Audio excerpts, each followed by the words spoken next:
Dobro večer, poštovani gledalci. Gledate spoljnopolitički magazin Protokol. Večeras u nešto drugačijem izdanju. Gost Protokola je šejh Imran Nazar Hosein, ugledni islamski teolog i filozof. Good evening and welcome. Thank you, Daniel. You drew attention to your lectures here in Bosnia and Herzegovina and in the region after you claimed that in Srebrenica was not genocide but horrible massacre. That was a pretty bold statement. Can you please elaborate your claim? It was not a bold statement, Daniel, it was the truth. By my definition of what constitutes genocide, let me define genocide. Genocide would be the mass killing of a people conducted by another people.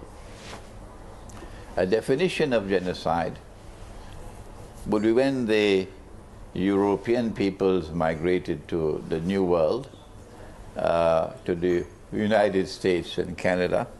They met American Indian people out there.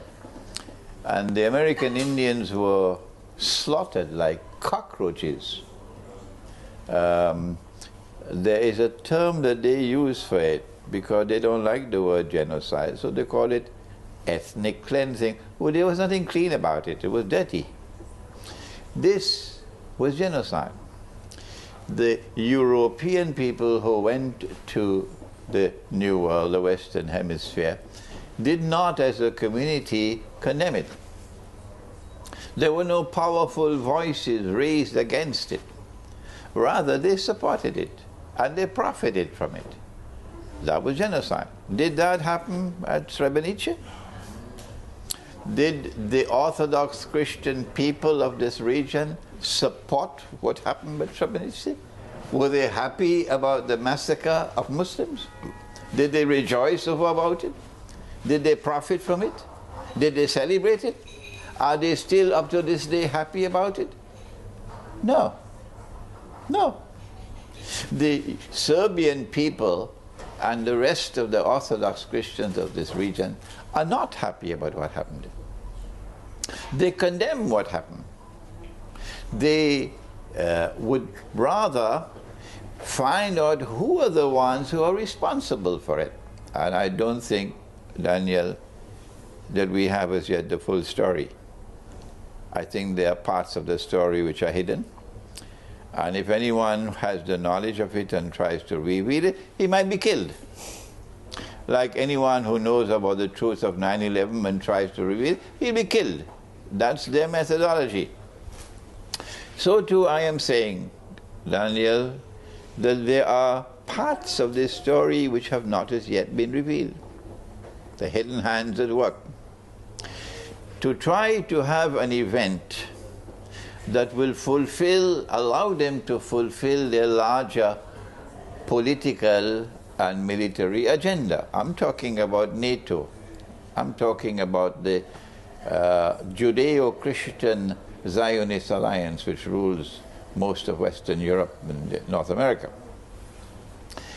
And it would be beneficial if the Orthodox Christian people of this region were to call for a commission of inquiry which is given legal power and mandated to pursue the subject, and let us get the full story of what happened at Srebrenica.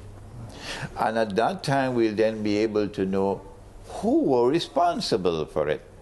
But at this time we already know that by and large the Orthodox Christian people of this region do not support it. That therefore does not qualify as genocide. This is my definition of genocide. But people start defining and using words differently all the time to suit their own vocabulary. Once upon a time I could use the word gay, something nice, gay. Now I use the word gay, it has another meaning. So too, genocide used to be something else. Now today this is genocide. So don't play games with words. This is why I have come forward to say no, this was not a genocide. But I have something more to say. There was a sinister agenda at work, not only in Srebrenica, when the full story comes out, But there was a sinister agenda at work in the Security Council of the United Nations. The Quran, which is the only absolute authority in Islam, not the government of Turkey, and most certainly not the Prime Minister of Turkey. It is the Quran which is this absolute authority as to what is Islam. And the Quran has spoken plainly and clearly about a Christian people who will be closest in love and affection for Muslims in the end time. My understanding, the end time. The Quran has identified these Christian people, and I have, in several of my lectures, I don't need to repeat it today, all of Bosnia knows my views, I identify them with the Orthodox Christians. If you say I am wrong, then tell me who is right. Tell me if it's Washington, or tell me if it's London, or Boston, or Bonn, or Paris, the ones that you worship. That's your Qibla, it's not mine. If I am right, that there is going to be love and affection between Orthodox Christians and Muslims, according to the Quran, and this is to come to pass, then my heart is in the right place. I have come to Belgrade to try to build friendship and affection and understanding and cooperation between Orthodox Christians and Muslims. Am I wrong in doing that? Which fool with a capital F will say that I am wrong in doing that? Well then, if that resolution had been adopted in the Security Council, you could have said goodbye forever and ever and ever to any possibility of friendship and reconciliation between Muslims and Orthodox Christians in this part of the world, despite 500 years of Ottoman oppression. In one of your lectures, also, you said that behind the politics that claims that in Srebrenica was committed a genocide are the very same institutions who allowed that massacre to happen. Can you be more specific? What institutions? It is when we have a commission of inquiry to pursue the truth to its very end that the evidence will come out. At this time, if there is someone who has crucial evidence, you know, it's called a whistleblower, and there is a threat that he might reveal the truth, they'll kill him. Many people have been killed since 9/11 in order to preserve that monstrous lie that is 9/11. But you can connect the dots and you ask, who are those who benefited from 9/11? What happened since then?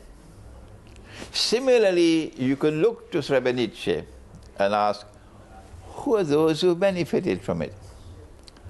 And the answer is as plain and clear as daylight. Although I've not seen much of the sun since I came to Belgrade, the answer is plain as daylight. They have their biggest military base, other than Germany, there in Kosovo today. They have all of these countries as members of their NATO, which is the military arm of the Judeo-Christian Zionist alliance.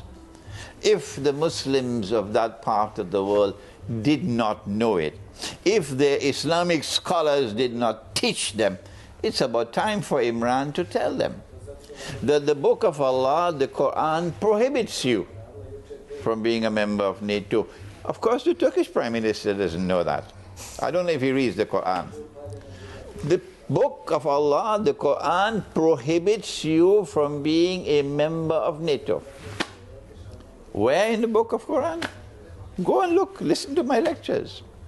So the answer to your question is, you cannot provide the evidence in concrete form because they'll kill the whistleblower. The way you know it is to see who have benefited from Srebrenica. And the answer is very clear and plain. NATO has benefited. I guess you are aware of that, but after your lectures about Srebrenica and your advice to Muslims to cooperate closer with the Orthodox Christians, Your popularity among Bosnian Muslims a little bit decreased. What do you make of that? I'm not surprised. When Prophet Muhammad, Allah's blessings be upon him, made a truce with the people of Mecca who were fighting him. It was called the Treaty of Hudaybiyah. Not one of his followers agreed with him. They didn't like the treaty. One of the articles of the treaty required that the animals of sacrifice which had been brought were to be sacrificed right there in Hudaybiyah, but not in Mecca as is normally done.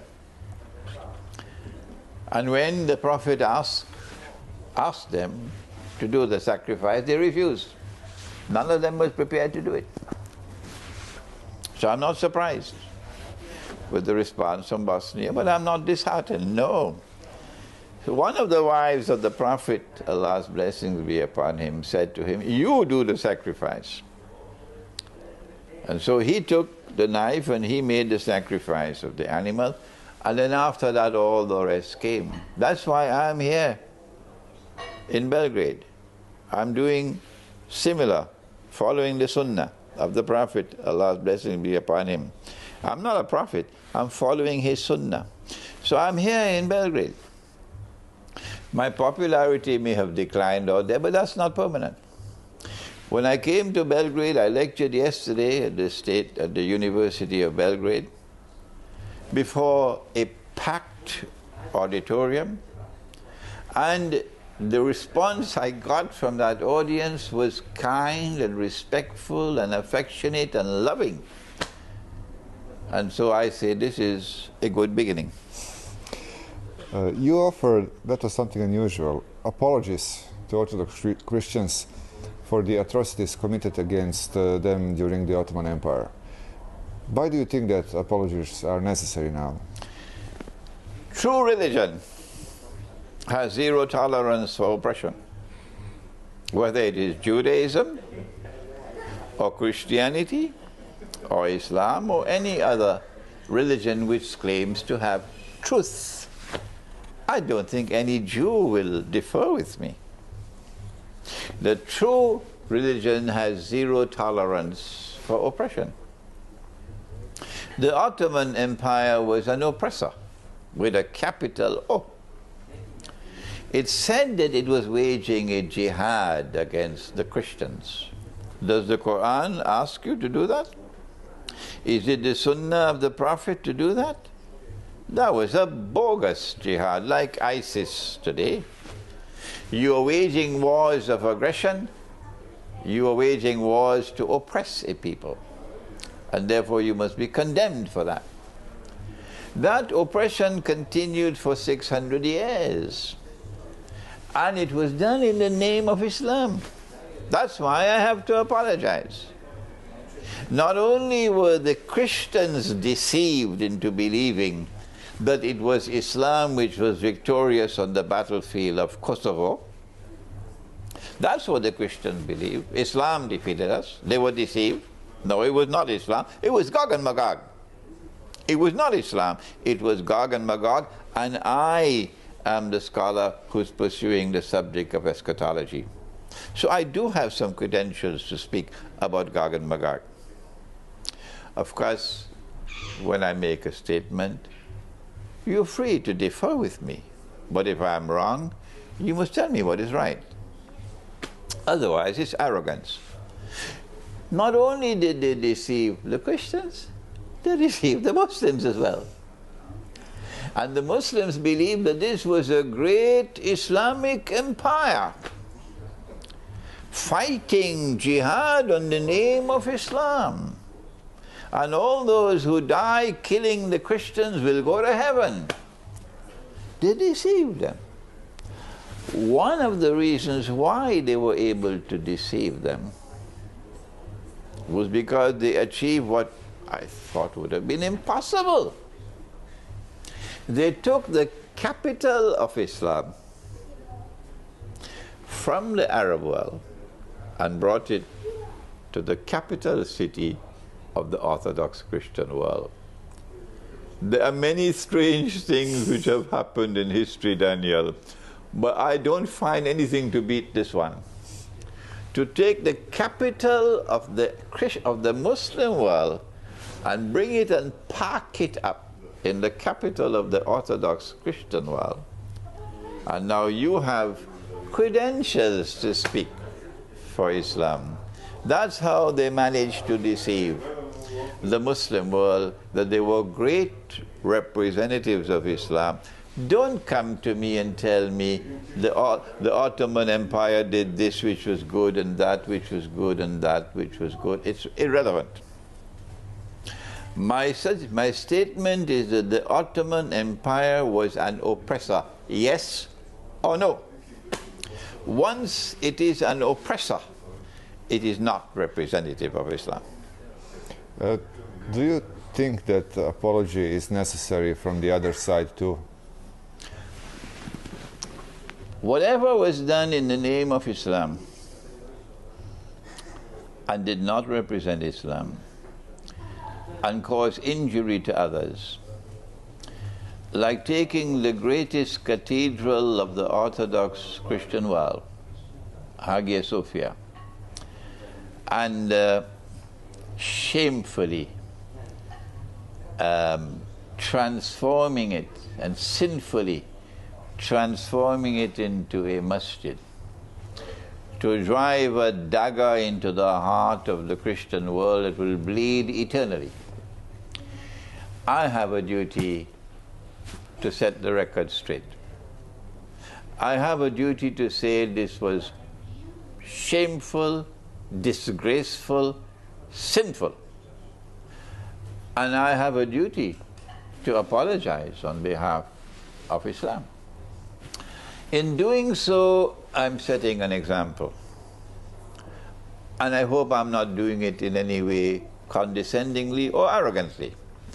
I'm setting an example. It is not for me to turn to the Orthodox Christian world, my brothers, to say you were wrong in doing this and you were wrong in doing that and you did this which was wrong. No. It is for my brother, the Orthodox Christian, and he is my brother.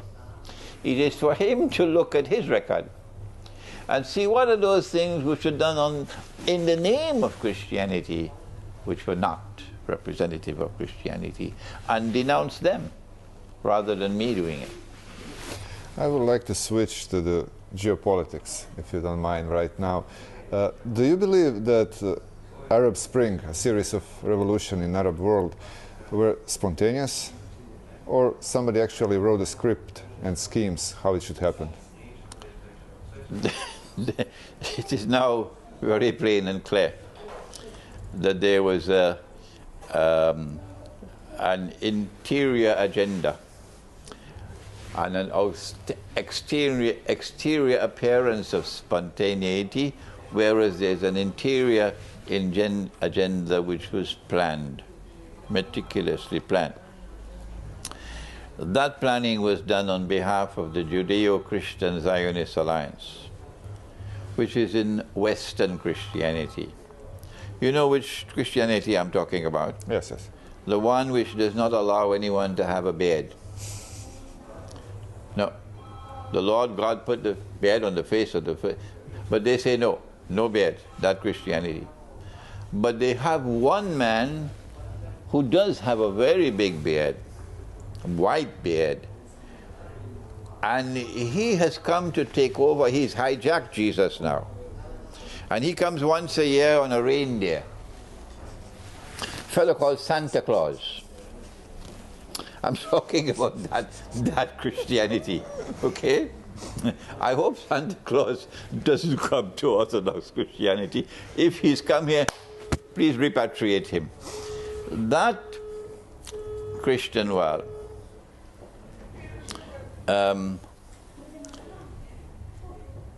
is different from this Christian world.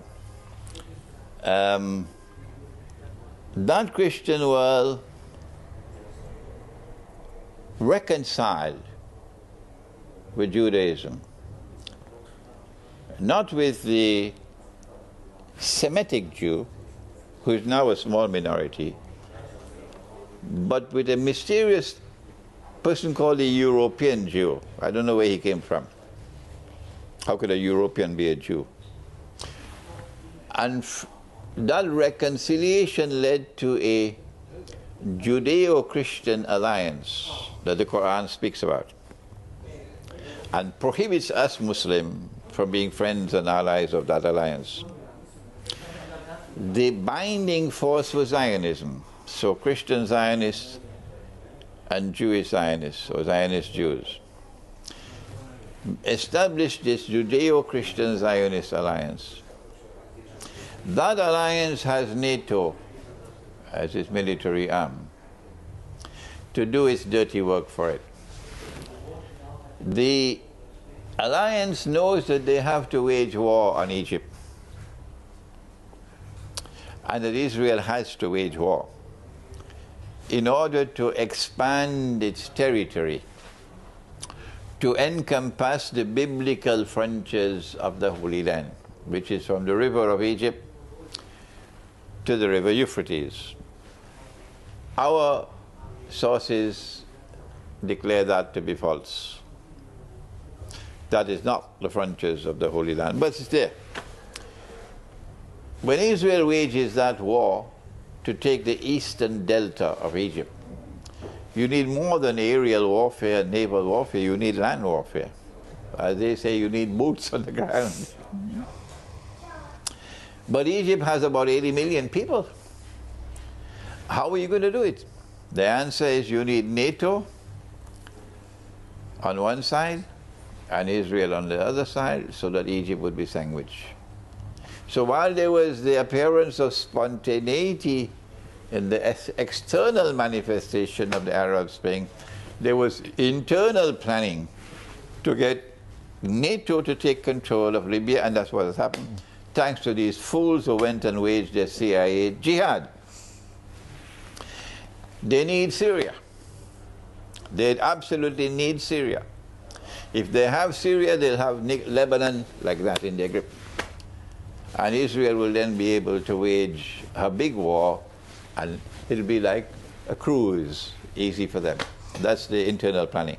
That leads us to the question you mentioned earlier, ISIS. What is your opinion about ISIS, about its origins and goals? We always knew that those who are waging the so-called jihad, whatever be the name they had, and the names are always changing, you know, like musical chairs. Yesterday we were hearing about something called Al-Qaeda.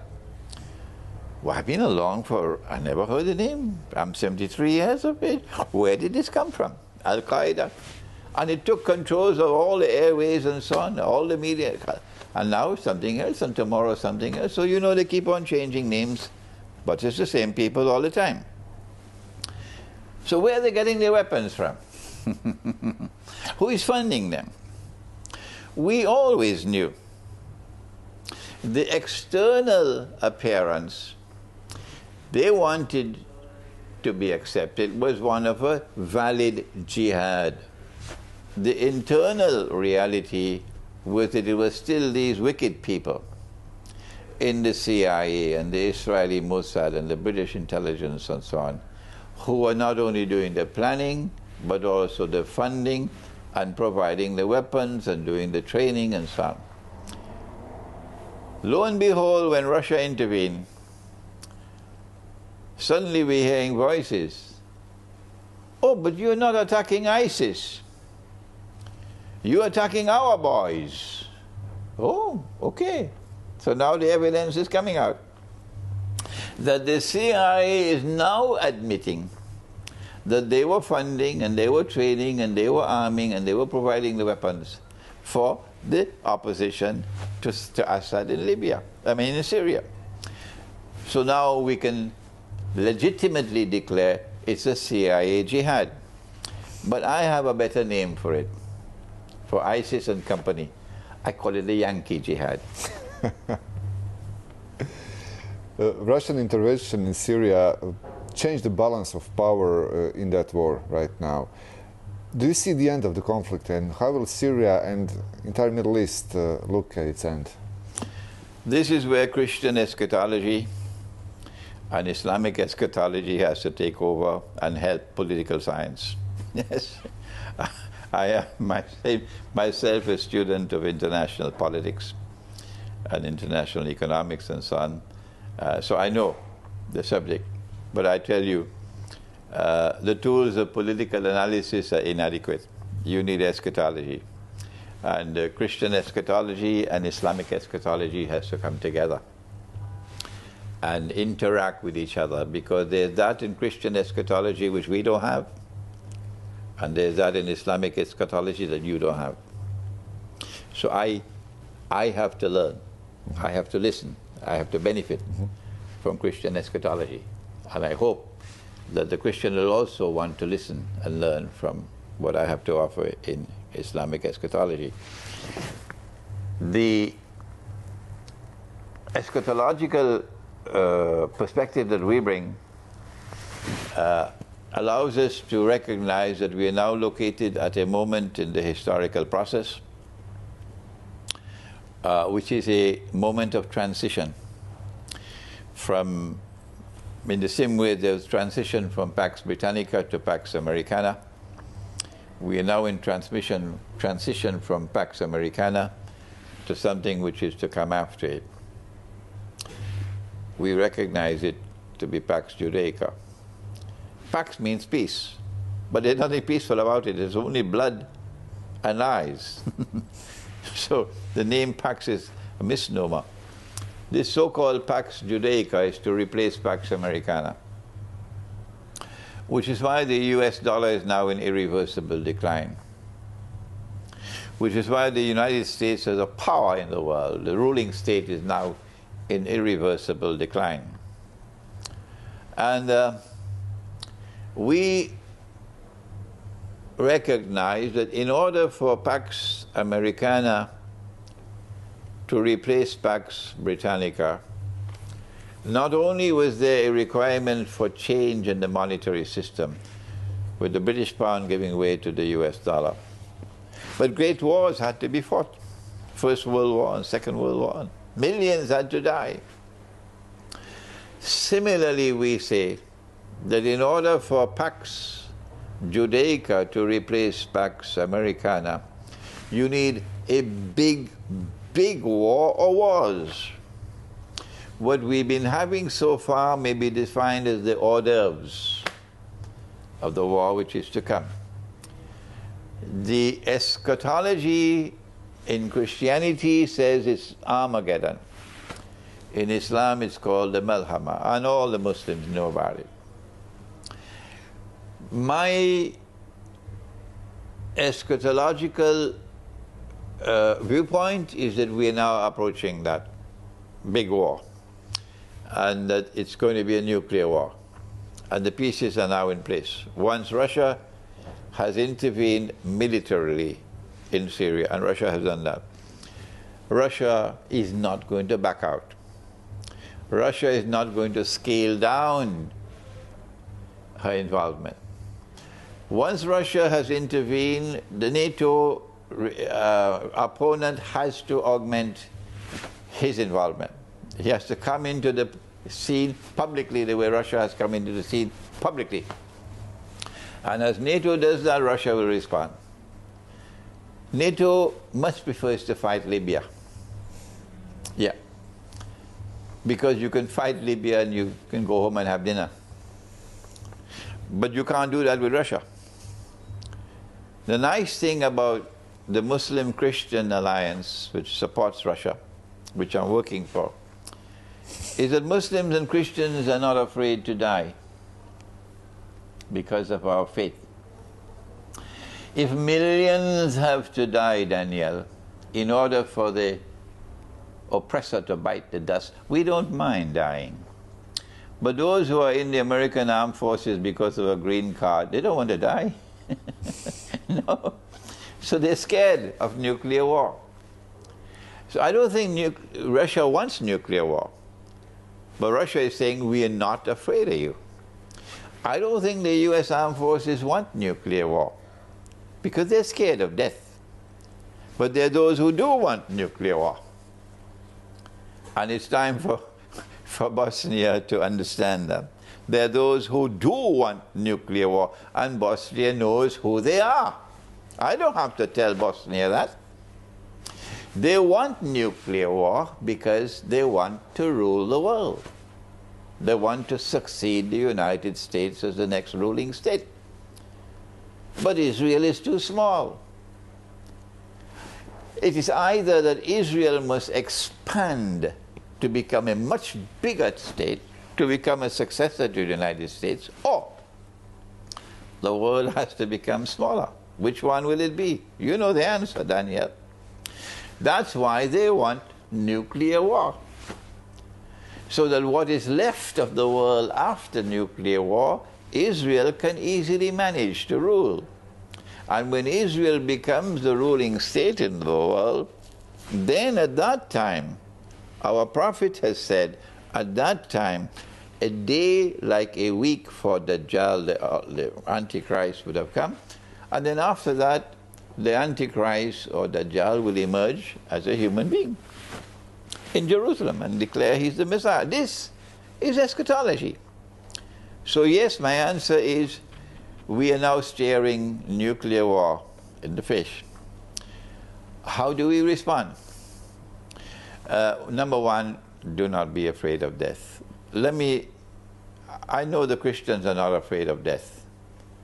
And I want to say to my Muslim brothers also, you must not be afraid of death. No. If death has to come, let it come. Don't run from the battlefield because you're afraid of death. If nuclear war is to come, whose side are you on? Are you on the side of the godless oppressor, who now a man can marry another man and get a marriage certificate? Is that where your heart is? Don't you have any sense in your head? Or is your loyalty to the one who is standing up to the oppressor? In the Quran there is Zulqarnain. Qarnain means 2 ages. A first age before Gog and Magog was released, and a second age afterwards.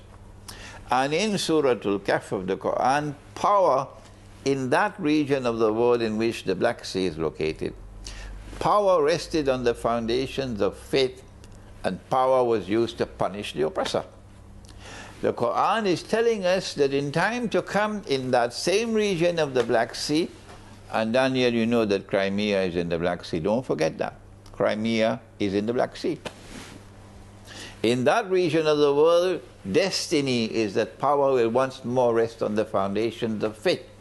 Even after the Bolshevik Revolution, the Jewish Bolshevik Revolution, even after communism, even after the Soviet Union, Russia is returning to her spiritual heart. Their heart is barbarian. That's why a man can marry another man and get a marriage certificate. But Russia's heart is spiritual. Can't you see that? Power is there in Russia, and they have to respect it. That power is now resting on the foundations of faith. If you don't know it, I'm telling you that. And now the world will see what is there in the Quran. That power is going to be used to punish the oppressor. So where should you be in this coming confrontation? You should be on the side of Russia. So I am sending a message to the Muslim world. Don't expect the American Republic of Pakistan to join with Russia, or the American Kingdom of Saudi Arabia to join with Russia. No. It is you, the people. You have to join, particularly if you are in the Russian Federation. Join the Russian armed forces. They are buying people for ISIS with $1,000 a day. You're not people to be bought and sold. Join the Russian armed forces and be on this side in that coming war. And if you are a young man in Saudi Arabia, come and join the armed forces of Russia. So that what the Prophet Muhammad ﷺ prophesied, He said that there will be an alliance between Muslims and Rome, or Orthodox Christianity, in the end time. That alliance will come if you join the Russian armed forces to stand up against NATO in the coming nuclear war. What is the future of Islam in Europe?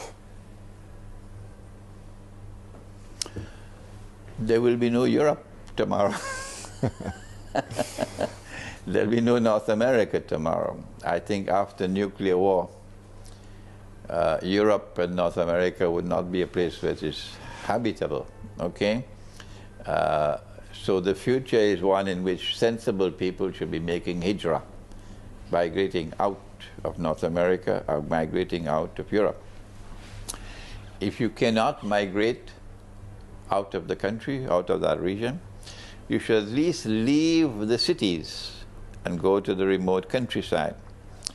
There is a verse of the Quran in Surah Al-Isra in which Allah has spoken of the destruction of every town and city. I am beginning to reassess my understanding of the verse, that perhaps the Quran is not speaking about every single city in the world, but rather every single city which by divine guidance ought to be destroyed, like one which permits the marriage of a man with another man, you're supposed to be destroyed.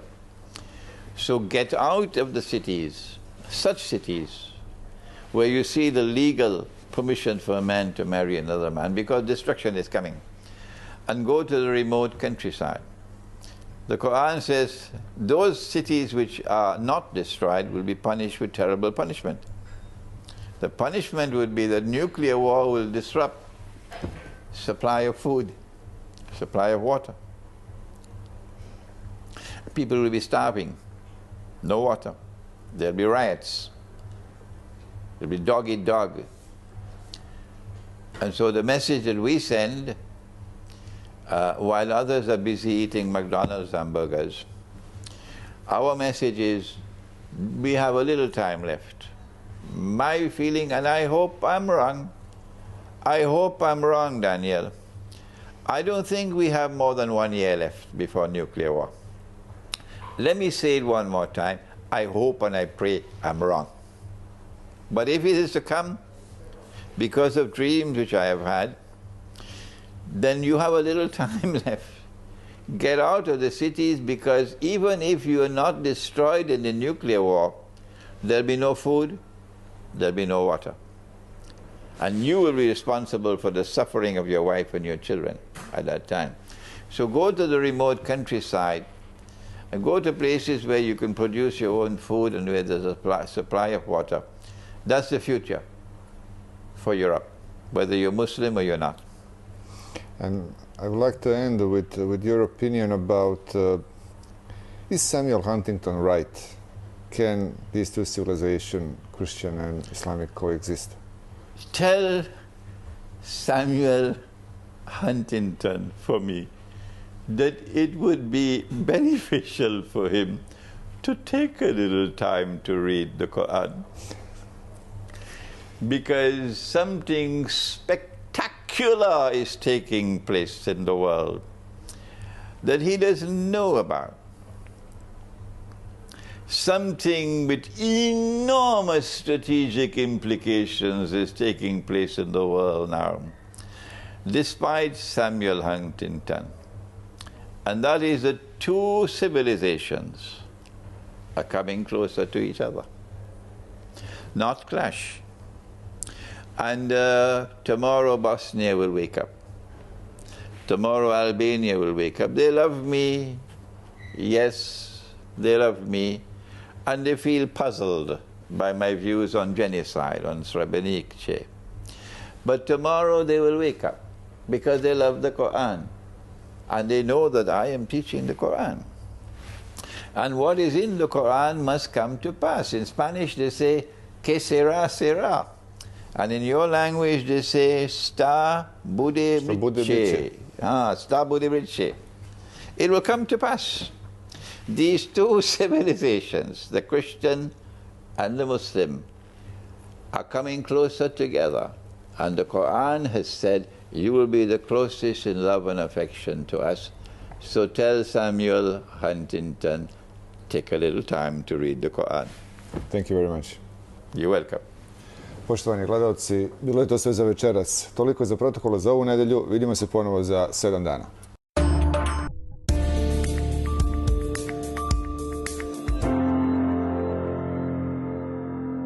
Pretplati se na novu Open Big Box videoteku i uživaj neograničeno u više hiljada časova TV serija, filmskih klasika i Disneyjevi crtića dostupnih pritiskom na dugme. Kad god to želiš i koliko puta želiš, bez prekida reklamama. Ne propusti i popust na Open pretplatu sa gratis razgovorima prema MTS fiksnoj mreži u Srbiji. Pored toga odaberi novi Samsung TV na rate. Više od televizije. MTL Open. Otvoreno za sve. Imamo veliko dvorište, kuću na sprat, iza kuće sve prateće objekte, štalu i voćnjak sa 2 hektara šljive savke. Čovjek bi rekao malo li je, pravo da vam kažem i nije malo, mada može to puno bolje. To će tek da vrijedi. Jedina uknjižena imovina je vrijedna imovina. Odazovi se našem pozivu za izlaganje i uknjiži svoju nepokretnost potpuno besplatno. Uknjiženo vrijedi više. Republička uprava za geodetske i imovinsko-pravne poslove Republike Srpske. Kupite svoju kartu za biznis prve klase. Poslujte sa novim M-Biz tarifama sa neograničenim razgovorima prema fiksnim mrežama u BiH, neograničenim SMS-om i mobilnim internetom, uz dodatne bonus minute za pozive prema Srbiji. A iz bogate ponude izaberite jedan od atraktivnih uređaja za 1 km. Entel, imate prijatelje.